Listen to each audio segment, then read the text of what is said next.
The iPhone 12 range is guaranteed to be expensive, but a source had suggested that the starting price of the most basic 5G iPhone 12 model might just be $649. However, we are now hearing that it could be quite a lot more than that.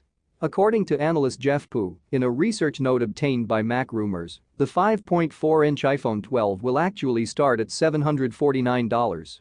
We can predict that if that price is right, as there's a $749 version of the iPhone 11 that costs that much in those regions.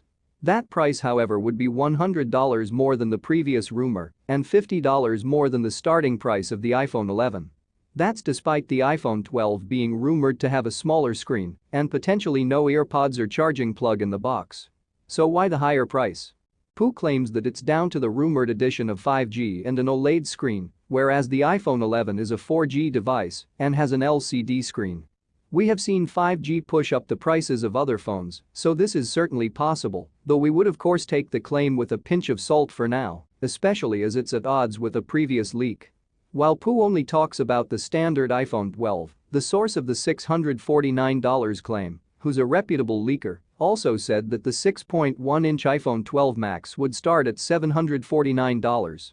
So if Pu is right, then the rumored price of the 12 Max is presumably wrong, with that phone potentially being $799 or $849 instead. And there's a chance that the more premium iPhone 12 Pro and iPhone 12 Pro Max would also be more expensive than we'd previously heard.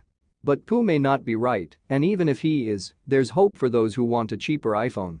Aside from the fact that we've already seen Apple launch the relatively affordable iPhone SE 2020 this year, there has also been some talk of 4G models of the iPhone 12 and iPhone 12 Max. That's notable because the prices above are specifically for the 5G ones, and an earlier rumor put the 4G versions at $549 and $649 for the iPhone 12 and iPhone 12 Max respectively. This too we'd take with a pinch of salt, especially as not many rumors have even mentioned 4G models yet, so we're not certain they even exist. But there is at least hope that there will be a somewhat affordable iPhone 12 option. We should find out in September, as that's when the range is likely to land. So what are your thoughts about this new era of iPhone 12 5G? Let me know your thoughts in the comments section below, and also please do consider subscribing my channel. Thanks for watching.